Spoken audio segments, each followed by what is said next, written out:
may rules lang naman ako dyan eh. Kung alam ko yung traffic light is more than a minute, o sabihin natin 60 seconds, yun, I prepared ko na ilagay ko sa neutral, then i-handbrake para makapagpahinga naman yung pa ako.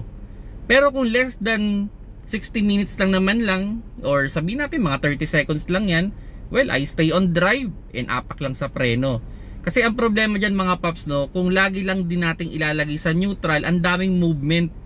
So ang tendency nun, kada movement natin nung ating handbrake, nung ating shifter, may stress din yan kahit papano. So depende sa sitwasyon. Pero kung gusto nyo naka-drive, naka-apak sa preno, okay lang din. Kung gusto nyo naka-neutral or na naka-handbrake, okay lang din. Depende sa preference ninyo. Wala namang problema kahit saan nyo gusto yan. Pero sa akin personally, yun yung parang rules ko.